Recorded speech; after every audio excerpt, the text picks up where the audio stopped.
मनोरंजन कहानियों के लिए सब्सक्राइब करें वी किड्स, लाइक करें और शेयर करें वी किड्स। अरे मोरी मैया, कितनी गर्मी हो रही है। गर्मी से हाल बुरा हो चुका है। बहू जल्दी आ जा, मैं तो शादी की तैयारी से ही थक चुकी हूँ। भगवान का शुक्र है कि ये शादी निपट गई। वो तो है माँ जी। ये कहकर रचना कलश के चावल गिराकर घर के अंदर आती है। अरे अंतरा, अब तो तेरी बहू आ गई है। अब तो तेरी बहू के हाथ से खाना खा पी कर जाएंगे। अरे जरा हम भी तो देखे बहू कितना अच्छा खाना बनाती है। क्यों कश्मीरा? अरे हाँ हाँ बहू, मुझे बहुत गर्मी लग रही है।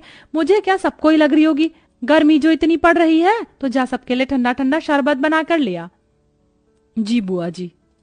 और सुनो, तुम शहर में नहीं गांव में हो, तो यहाँ पर तुम्हें घूंघट में रहना पड़ेगा। जी बुआ जी। अरे पर बहू देखेगी कैसे? उसने इतना मोटा और भारी लहंगा पहन रखा है, कपड़े तो बदलने देते। ओहो, जब तक बहू कपड़े बदल कर आएगी हम तो पसीने में तर हो जाएंगे। इससे पहले बहू तू कुछ शरबत लिया। जी लाई। अरे बहू, थोड़ा घूंघट और करो, हम तुम्हारे ससुर समान हैं, तुम्हारे ससुर के बड़े भाई। और हाँ, शरबत सत्तू या बर्फ डालकर लाना। जी ताऊ जी। माँ जी, रसोई कहाँ है? अरे बहू, तुझे रसोई ढूंढने में कोई परेशानी कैसे हो सकती है? वो देख, तेरा ससुराल एक कमरे का है, इस एक कमरे के कोने में हमारी रसोई। वो देख, जा जाकर शरबत बना दे, सभी मेहमान इंतजार कर रहे हैं। इसका मतलब हमारे सारे रिश्तेदार यहीं रहेंगे, इस एक कमरे के ससुराल में? और कहाँ जाएंगे बहू? यहाँ पूरे में बिस्तर बिछा देंगे, सब यहीं लेट जाएंगे।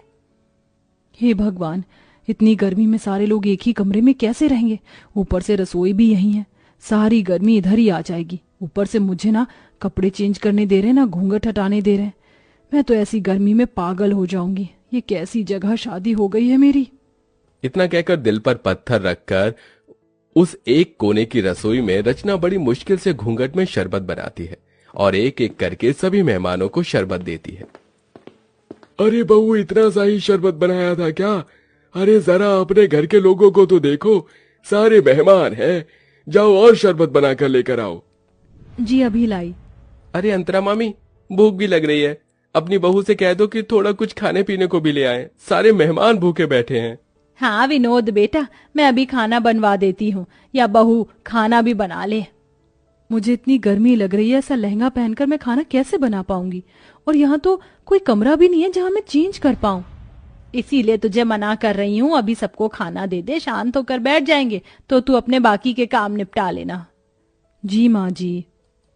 बड़ी मुश्किल से रचना खाना बनाने के लिए लहंगे में बैठ पाती है।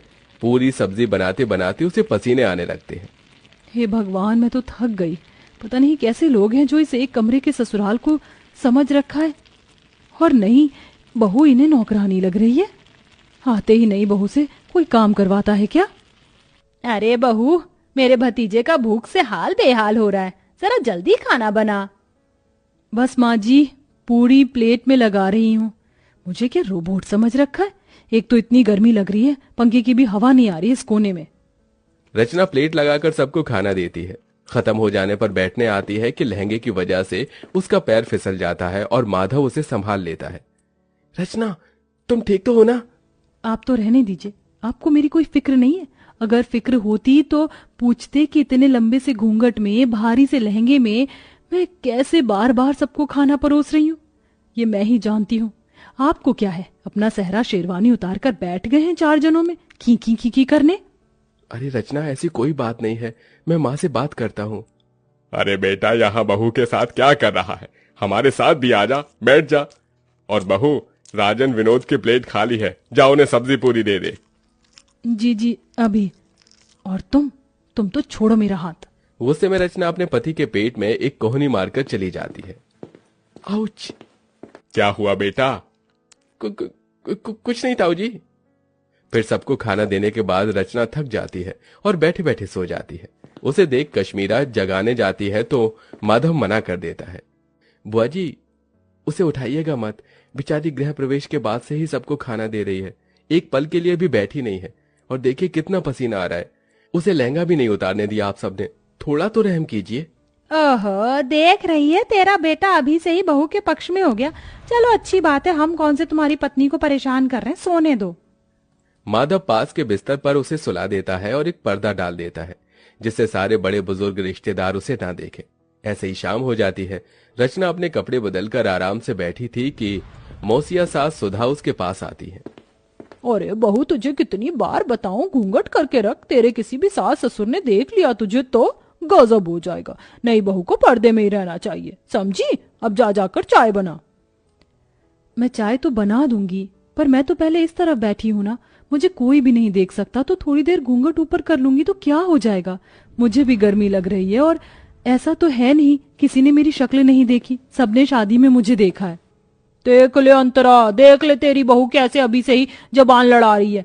अरे मैं तो मौसी हूँ, मुझे इस बात का बुरा नहीं लगेगा, लेकिन कोई और होता तो तौबा तौबा तौबा। छोड़ ना सुधा, ऐसी बात नहीं करते, जा सबके लिए चाय नाश्ता लेकर आ। ये बोलते ही रचना घूंघट करके फिर से गर्मी में सबके लिए चाय बनाती है। अब इतने सारे मेहमान थे, हर कोई थोड़ी थोड़ी देर बाद अपने खाने पीने की फरमाइश कर रहा था।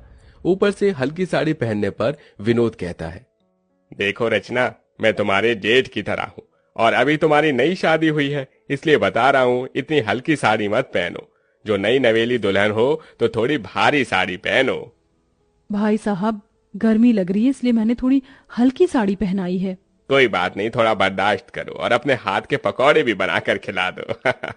फिर कहाँ मैं बार बार आने बैठ रहा हूँ, मुझे तो आगरा ही चले जाना है। अब मेरा भेजा फ्राई हो रहा है, शादी करके पछता रही हूँ। इससे पहले ही बढ़िया थी मैं जब जीन्स टॉप पहनकर विदाउट कोई घूंघट के इधर उधर रहती थी, पर इन बड़े लोगों ने तो मेरा जीना हराम कर दिया। ऊपर से इतना छोटा ससुराल है, हर जगह कोई ना कोई बैठा है। सच में कमरे के ससुराल को होटल समझ लिया है, जाने का नाम ही नहीं ले रहे। जब से आए बहू ये, जब से आए बहू वो। जी भाई साहब, लाई अभी पकौड़े।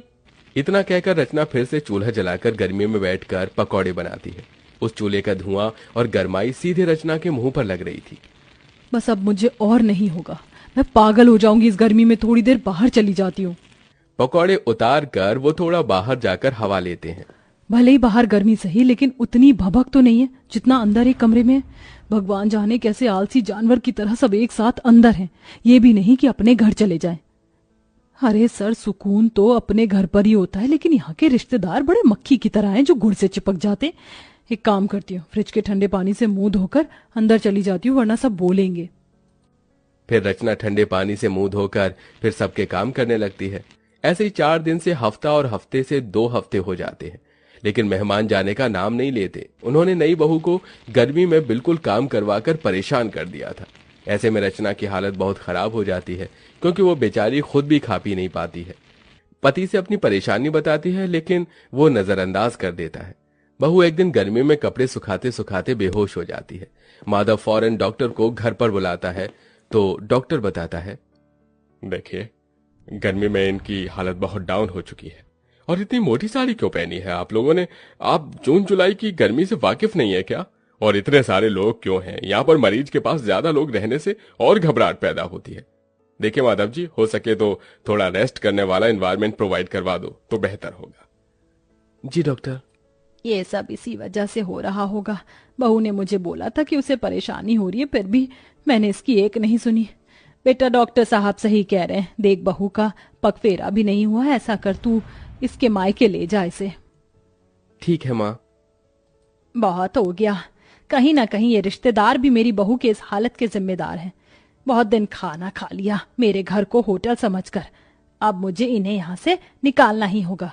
सुनिए, आप सब थोड़ा बाहर जा सकते हैं? जो डॉक्टर साहब ने बोला है उसी के लिए बोला है मैंने। हाँ हाँ ठीक है, चलो चलो सब बाहर चलो। उनके बाहर जाते ही अंतरा बहू से कहती है, बहू मैं समझ सकती हूँ, तू बहुत परेशान हो गई थी, इसलिए अब मैं तुझे तेरे मायके भेज रही हूँ और इन मेहमानों की तो छुट्टी मैं करूंगी। काश तेरी ये बात मैंने पहले समझ ली होती। कोई बात नहीं माँ जी, ये सब हो जाता है, आप अपना ख्याल रखना। हाँ हाँ। कुछ देर बाद माधव रचना को लेकर उसके मायके चला जाता है और फिर अंतरा शाम से लेकर अगले 4 दिन तक रोज फीका खाना बनाती है और बहाने लगाती है। तभी सुधा, कश्मीरा, मुकेश खाने को मना कर देते हैं। अरे नहीं नहीं, बस जिज्जी, अब और नहीं चाहिए। अरे खा लो पेट भरकर, बहू के हाथ से भी तो कहते थे बार बार। पर तुम्हारे हाथ से नहीं खा सकते ना अंतरा।